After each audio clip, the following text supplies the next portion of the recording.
One of ISM's Lunch and Learn sessions.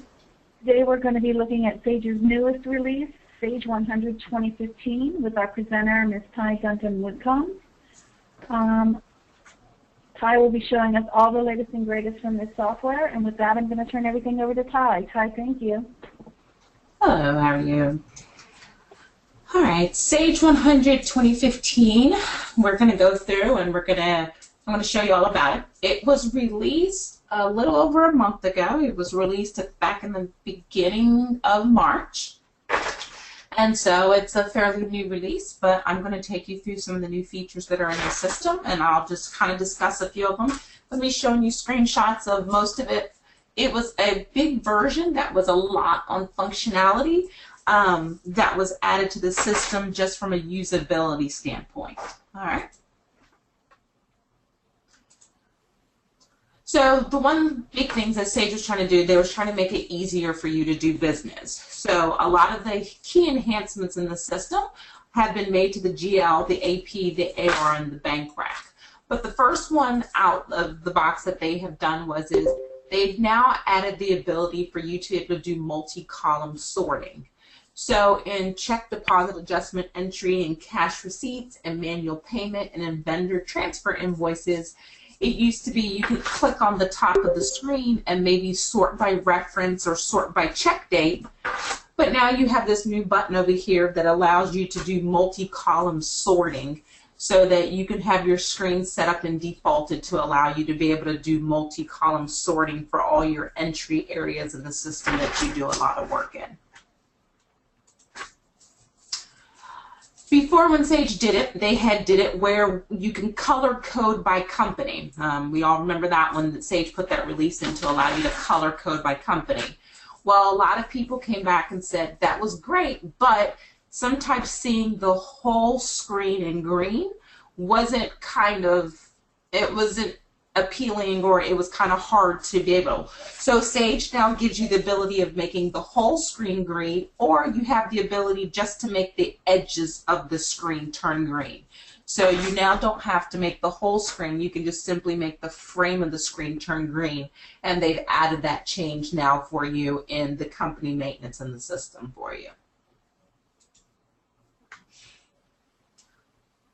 So, and there's an idea of kind of what that looks like. So now just the edges, you can just make those now be colors as opposed to the whole screen. And then you'll still be able to know exactly which company you code are. So if you have multiple test companies in your live company, or you just have multiple live companies, you still have the ability to know which is correct. They've also added a new feature in the system for the general ledger detail report. So if the general ledger detail report, it used to be just the trial balance tells you if it's out of balance. Well, now the detail report, you now have a new notification in there right then and there that says, hey, it's out of balance. And they've also added the ability on all the daily transaction registers to whether or not you want to print full comments. So right now, Sage cuts it off. And now you have the ability, if you want to print the full comment or not print the full comment on all your daily transaction registers whenever you update journals and registers in the system. So you now have that capability. A new feature that was added into the system was the ability to reverse journal entries. You now have the ability to go now into account maintenance, and if you have an entry in here, this one, they have this one for petty cash. There's a new button in here in the system that's this little kind of a U-turn button. You simply click that button, and what it will do is it will now create that entry for you in journal entry for you to review, and if you like it, you can go ahead and post an update. But it gives you the ability now to go in the system and just simply reverse journal entry. So instead of you printing out the entry, looking at a piece of paper, going into journal entry, and then typing in all the reversals, you now have a one-click reversal for journal entries. The other big feature that was done in the system was the vendor name expansion field. They have now taken the vendor name field and they have expanded the vendor maintenance field out to 50 characters. So it used to be only 30 characters. You now have 50 characters now in vendor maintenance for your vendor names. That obviously translates to now that will be available for you on checks. The screens and vendor maintenance have been changed to allow for it. Some reports, not all, some reports have been expanded, some are still truncated, so they'll still be at 30 characters, and some reports have now have a second line, so the information will be split over 2 lines as opposed to one just expanded line, because not all the reports in AP had the room to be able to expand it that far on the reports. So some cases they've just they've left it cut off at 30. Some, as I said, they've added a second line, and then some reports that they were able to, they went ahead and expanded all of that. So now all your checks, unless you might have to go in and change your checks in case your checks are too small, you might have to expand the field, but now you can have your checks finally be able to print out the full vendor name without having to stick it in the address line 1 field to get the full information. Level 3 credit card processing. A lot of people have been asking for this. I know ISM, we have a mod for level 3 credit card processing that we've written for clients. Well, now it is part of the product. So you now have that capability inside of Sage to be able to do that. Pretty much what level 3 credit card processing is, it allows you to get reduced fees, because now all of a sudden you're giving them, the vendor, giving your payment processor more information than you used to, and a lot of companies that have corporate credit cards require some of that information. They require order numbers, freight amounts, purchase order numbers, and more information. And again, like I said, it gives you lower merchant rates.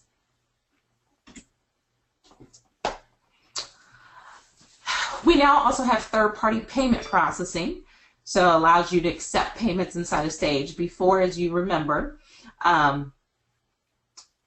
you only could use Sage in terms of Sage payment for credit cards. They've now opened it up, and now there are 5 additional merchant processors that Sage works with your Sage 100 system. And there's now TSYS, Chase Payment, First Data Nashville, First Data Omaha, and Elevon. So if you were using Sage Payment, or you were using your own carrier, were taking credit cards, and you did not want to move to Sage Payment, or you have moved to Sage Payment and you want to move away from that, you can with the 2015 version, because now they're allowing these following processors. So it's only these processors along with Sage Payment that they're now accepting. So, any questions regarding that?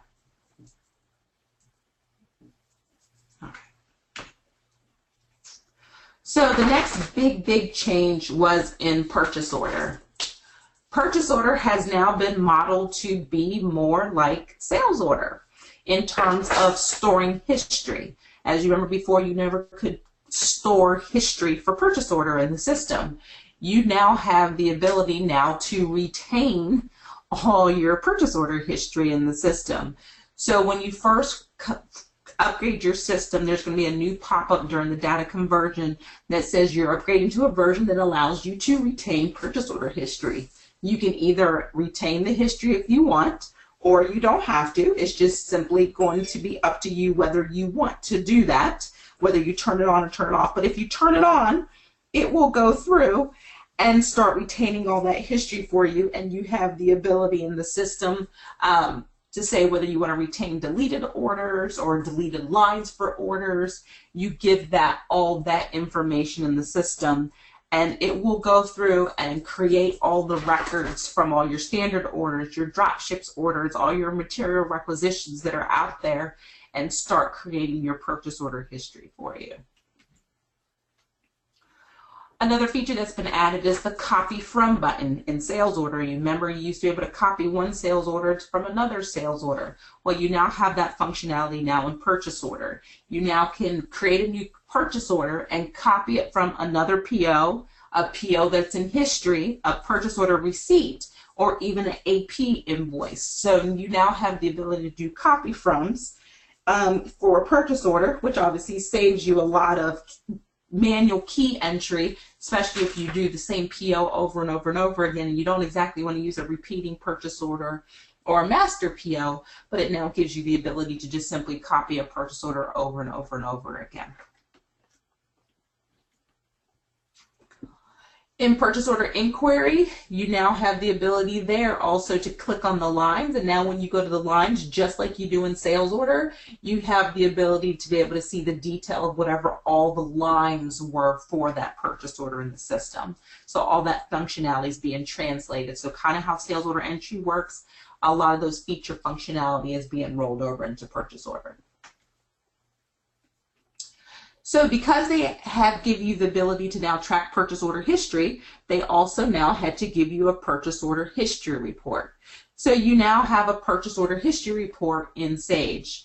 That report will print in landscape, and anything that's a drop ship, it will simply print a D beside it, so you know which ones obviously are drop ships and which ones are, or you can exclude them depending on how, when you go to print, what types you're printing in the system.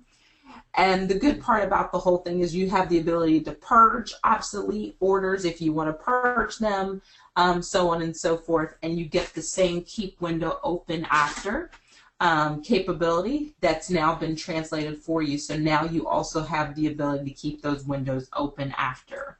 So a lot of that functionality again has been moved over.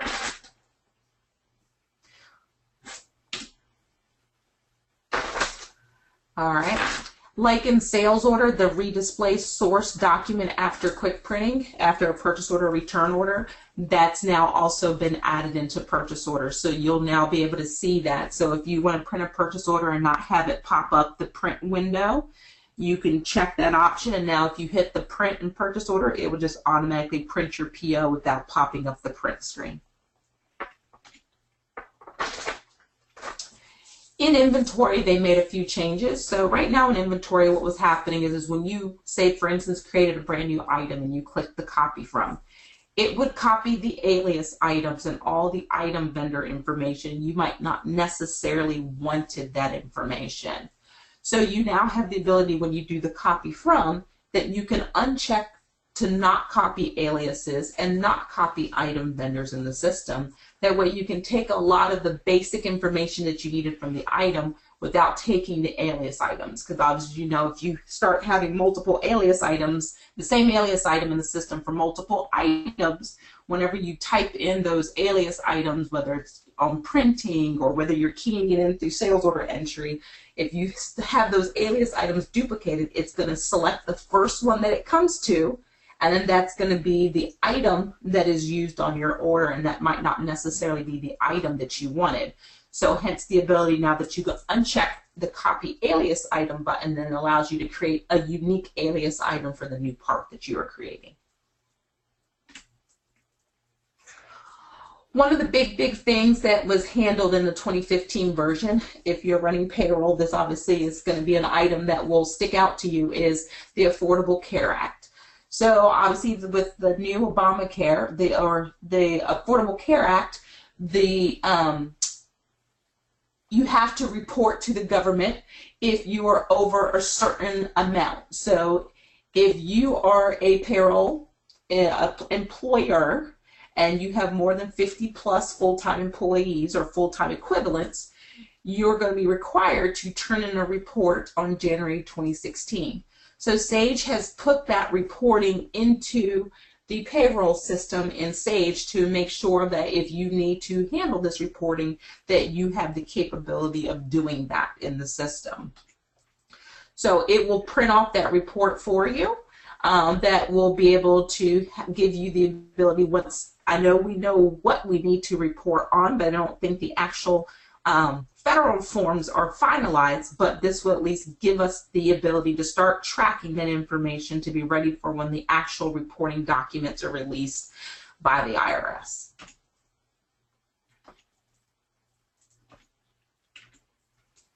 There's going to be two places to enter it. There's going to be an ACA folder, and there's going to be a new ACA button where that information is stored in the payroll system.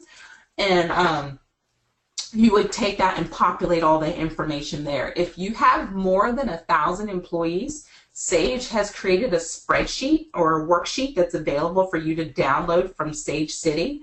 And in that way you can fill that spreadsheet in and then you can just do a one massive import into the system, as opposed to you having to individually touch 1,000 different employees if you have that quantity. Or it doesn't matter, if you have less than 1,000 employees, you might want to fill out the spreadsheet. It's just going to be simply up to you. But Sage has created a spreadsheet that we can then use for import purposes. If you want free information about what the Affordable Care Act is about, the HRMS group for Sage, the ABRA group, has created on Sage City a little section on the site that is all about the Affordable Care Act. So you have the ability to go out there and look at all the information that they have out there about the Affordable Care Act to make sure that you're ready if that is something that you're going to have to prepare for. All right. The CRM users, if you are running Sage CRM, they have now integrated RMA into Sage CRM. So if you're using Sage CRM for your salespeople or for anybody that they're using that to enter orders, but you don't necessarily want them to have access to the Sage system, RMA entry now can be launched directly from inside of Sage CRM so that they can do customer returns in an easier probably fashion or the workaround that you're currently using. So what's next? Sage Product Update 1. It's actually been released, so it's already out. One of the big things that was in that product release, which I think is one of the better things that they did, is you always are getting that check printing in progress or the bank code in process whenever you're doing updating sometimes. So sometimes when you go to update in Sage or whatever, it gives you a message, check printing in progress or bank code in use, and you don't know who or what is tying it up.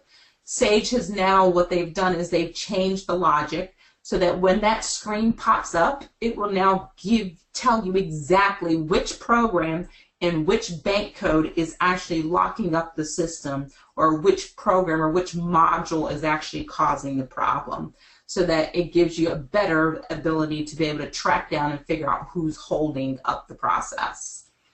The other thing that I thought was really neat is customers that are on credit hold. Right now, when customers are on credit hold, it prints. You put in your sales order.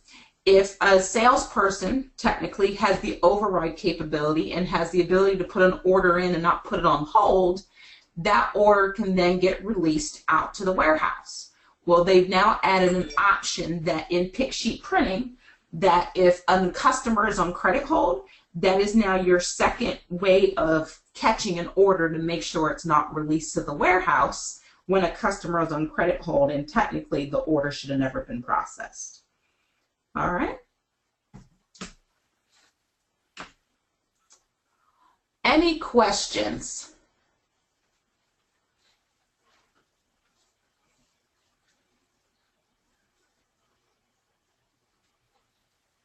Sherry, I'm going to turn it back over to you. Okay, well, perfect. Thank you, Ty. Appreciate that brief yet knowledgeable demonstration that you gave us. If anyone does have any questions on the product or is interested in upgrading to the newest product, or at least getting a quote to do so, please feel free to reach out to me at the address so kindly provided on the screen by Ty at am for account manager at goism.com. Thank you, everyone. Have a wonderful day, and please feel free to check out our event calendar on our website for more sessions for our May Lunch and Learns, and please note that our June Lunch and Learns are now being scheduled, and you should be seeing an email on that next week. Thank you. Have a good day.